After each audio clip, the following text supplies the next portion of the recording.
been turning up at hospitals with quite serious illnesses where they may or may not have had the coronavirus, but then they suddenly start feeling very unwell, getting very high fevers, and generally lethargic, and they're getting quite a lot of inflammation, including of the heart muscle. Now, we don't know enough about this, but it is a worrying trend, and we are seeing rare, luckily, but some cases of children who are experiencing inflammatory conditions related to the coronavirus, and that needs a lot more investigation. For adults, yes, it can lead to permanent changes. So there have been some tragic cases where people's bodies have been overwhelmed by the coronavirus, they've been on ICU, and they've got into this state called sepsis. And when you're septic, your organs can fail and the blood supply to various parts of the body can fail. Some people have had to have amputations as a result of it and things like that. But for 99% of people who get coronavirus, they will have a full recovery, won't have any lasting problems. For that 1%, there can be those complications which do cause this, and that's tragic, but it does exist. What about lung damage? Yes, so what happens in the lungs is that you get two things happen. You get something called pneumonitis, which is inflammation of the lung tissue, and you get pneumonia, which is infection, which is separate. Now, the pneumonitis itself can cause scarring, and you may have seen elsewhere or read about it, but that can cause some scarring of the lungs in the medium to long term. But again, thankfully, it's relatively rare, and is in that sort of 1% figure that I mentioned. Poppy, thank you very much for kicking us off so well. Let's go to Angela in Romford. Angela, what's your point? Hi Ian, thank you for taking my call. Hi Doctor. I just want to know, because I keep trying to search on the internet and I can't get through to everything before.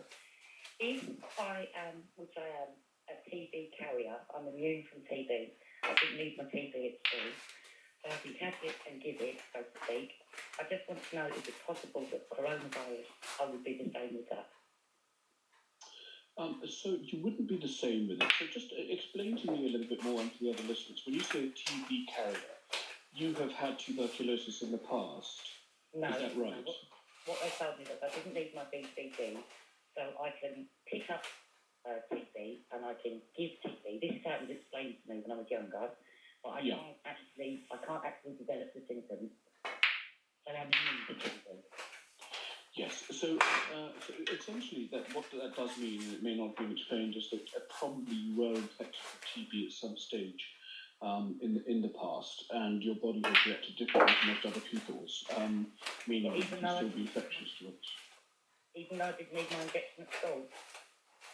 Yeah, I mean, it is an odd one, and it's not completely clear to me what you mean by TB carrier state, but the most people who remain infectious with TB would have been infected with TB at some point in the past. And generally speaking, with any sorts of things, when you develop an immunity, you can't follow it on. Now, there isn't a simple answer to your question. With coronavirus, it is unlikely that you have the same genetic underlying condition that means that you could carry it and not have any symptoms and pass it on. But what we do know is about 10 to 12% of people who get coronavirus will not have any symptoms anyway.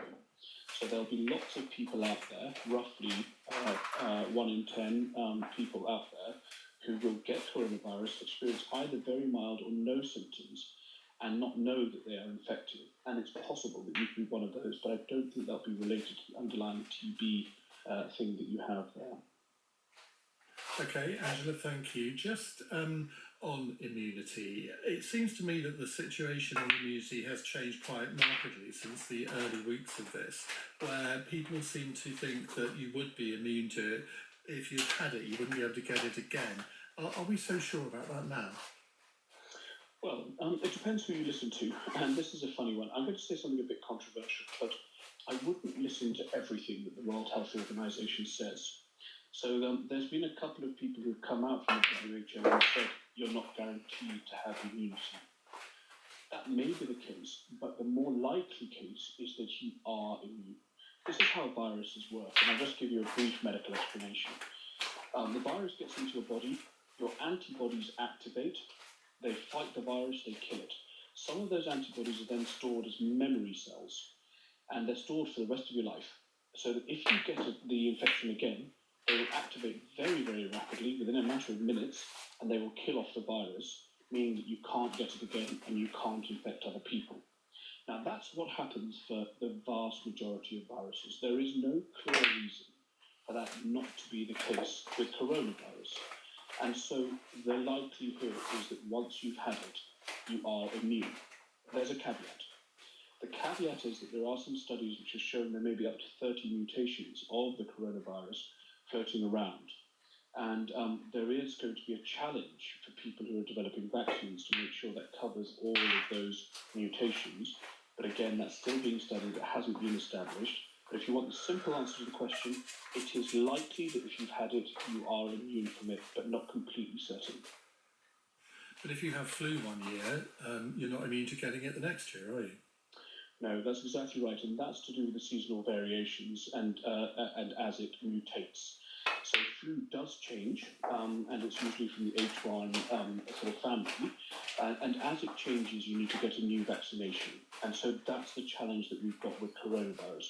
There's only one piece of study that has come out that's saying it's mutated, and that came out of China from a leading epidemiologist. And we don't know the fact. So we will find that out. But I think coronavirus will probably mutate over years.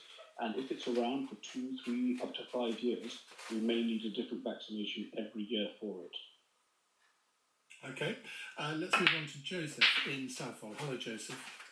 Hi, Doctor. Hi, Ian. How are you? Okay? Hi, fine, thank you. What would you like to ask Dr. Snell? Just want to ask, like, for example, I haven't seen my partner in a long time, since March, so we want to see each other. It's a bit worried to see each other.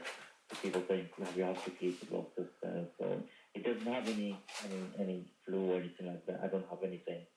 It's okay if we see each other. I mean, for coffee, at least, you know. It's been a long time and really want to see him, you know.